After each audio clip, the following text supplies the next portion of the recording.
Today we're going to rank the maps of Chivalry 2. No need for a long intro, so let's start with the worst map in the game, which to the surprise of absolutely nobody is Moncrux. The outrageous amount of ballistas in Stage 2 is incredibly obnoxious, and it's made worse by getting stuck on invisible parts of the terrain. If attackers manage to break through the walls here, the rest of the map is arguably even worse. It's congested and cramped inside the castle with nowhere to go and no room for cool plays. The team behind Moncrux should really be fed to wild boars. I can't believe this map exists. It's by far the worst one in the game, not even close.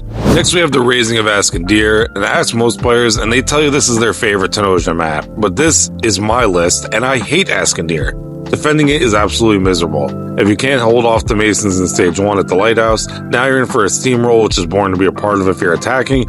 It makes you want to rip your hair out on defense. If there's one positive I can say about Askendir is that its bridges are very well done with plenty of space to move around, with a section underneath it, even some stairs and platforms to make plays from above. But outside of that, it's just a bad Tenosian map. And speaking of bad Tenosian maps, next is the Breach of Baldwin. This was launched alongside Askendir in the Tenosian Invasion update. OGs will remember this update was teased on the Chivalry 2 roadmap on the 1-year anniversary of the game's release as the biggest update yet. The biggest update yet ended up giving us the faction everybody hates, 2 of the worst maps in the game, along with a horse mode that nobody plays. But I digress. Baldwin has more annoying siege equipment in Stage 1 and 2, the decent King of the Hill stage in Objective 3, and a horrible one in Stage 4 that is almost impossible to capture. If you get it as attackers, you're rewarded with more deaths via catapult in the final objective. I do apologize if I sound negative. Overall, Chivalry 2's maps are great, and there's not that many maps I consider outright bad, but we do have one more of those that I do. So let's get into it now. And that last bad map is the Slaughter of Coxwell. Out of every original map, this is by far the worst. I don't think there's anything fun about carrying the gold on attack, and dying over and over again as a peasant makes for a miserable experience at the end on defense.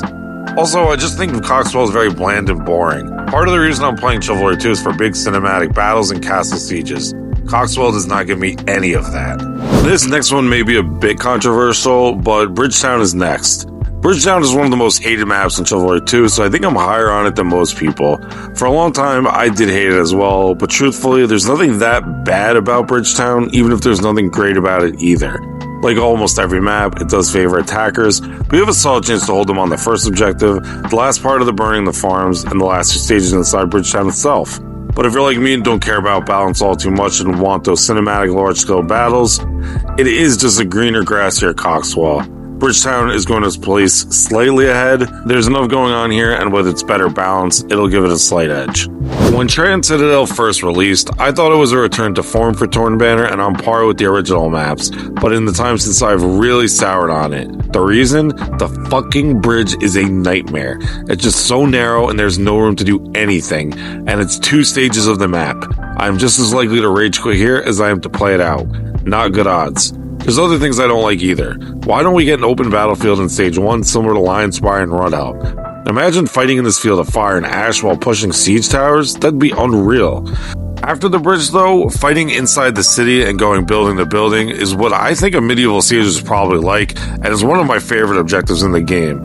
However, I think it goes without saying that the VIP vs VI showdown is the true highlight, and one of the best objectives in Chivalry 2 easily, and never gets old. All in all, Trayan Citadel is a mixed bag of some of the lowest lows in Chivalry 2, but some of its highest highs. Darkforest is the hardest terrain.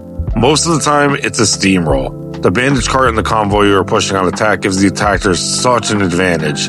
Being destroyed on defense is frustrating, and being an attacker, steamrolling a team is just boring. Much like Askendir, what we said earlier. However, there's always a chance you do get a more defensive-favored game, when nobody switches teams in particular. And when defense does have the better players, Darkforest is hard to beat.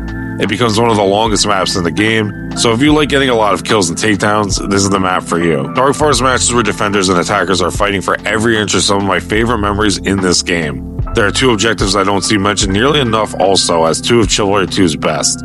One is the Gatehouse. If the Gatehouse doesn't go down too quickly, it's awesome fun to fight on and around. And the other is the open field before the final stage in the keep. If nobody's catapulting the spawns, it makes for an awesome battlefield.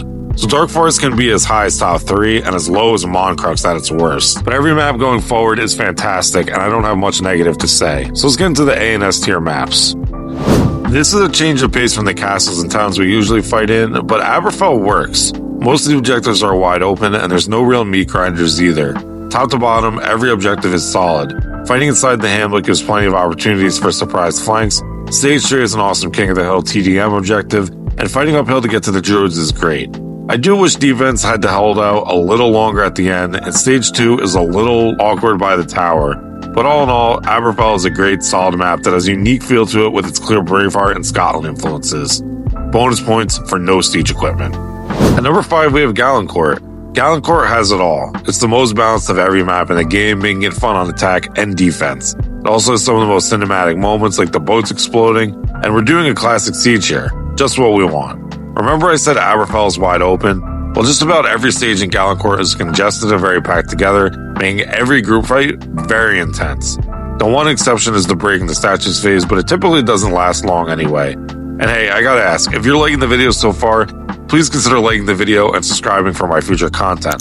I have tons of Chivalry 2 gameplay, and I plan to cover the upcoming melee slashers as they come up. But next up is Lionspire. For the longest time, I considered this top 2 in the game, and this almost feels blasphemous placing Lionspire so low, but these days, Lionspire can drive me crazy, and the reason is obvious. It's the beginning where it seems just about every time someone fucks their whole life up on the catapult. The beginning of Lionspire in Stage 1 and 2 is some of the most fun in the game when you're not getting killed by some virgin on siege, padding his stats while he's not actually playing the game, but at this point in Chivalry 2's life cycle, someone will always be doing that. Moving on from there, we have the Town Square, which has a real argument as the best stage in the game.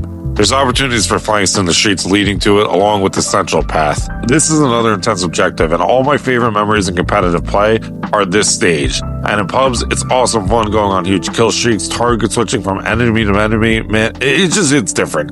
The bridge is another meat grinder, forcing you to play smart and not overextend on attack or defense. The last stage almost feels like a mix of both those.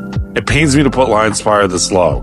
Why couldn't they just limit the amount of rocks in the catapult like Galencourt? But anyway, now we arrive at the S tier, and kicking that off is Falmire. Falmire is the longest map in the game, bar none. It's the best map to put up monstrous games, and some of my favorite memories like my 200 takedown game were on Falmire. So yeah, my content creator ego loves stat padding of course, but is it actually fun? Absolutely. This is another map that's very open and has a lot of room to operate.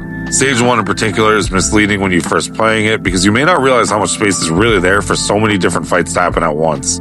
Stage 2 is the weak point, which usually ends up with some teacher's pets tryharding objective and bringing the petards to the second gate before defense can really get settled. But from there on, it's flawless. In Objective 3, you have multiple areas of cages and areas to fight in, another bridge after that, and sometime later on, one of the most fun VIPs to play as.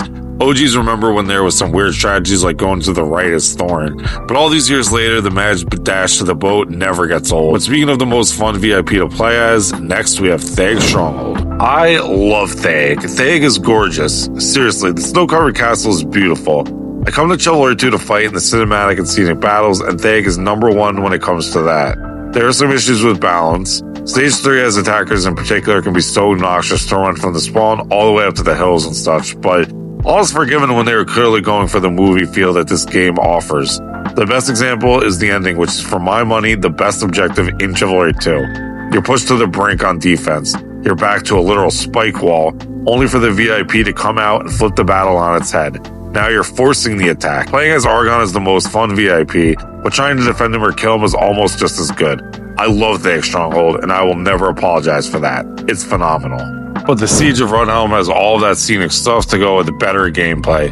Seriously, name one bad thing about this map. Top to bottom, it's the melee slasher genre at its best. The open battlefield in Stage 1 is amazing. Stage 2 is Lord of the Rings Helm Deep type shit, and you fight through the city pushing through the ramps to one of the best King of the Hill objectives in the game. If there's anything that's not great, it's playing as the VIP at the end here, because playing passive can be pretty boring, but hey, that's one player out of 64, so in the grand scheme of things, who really cares? Check out a video on the screen now, and I love you guys. I'll see you in the next one.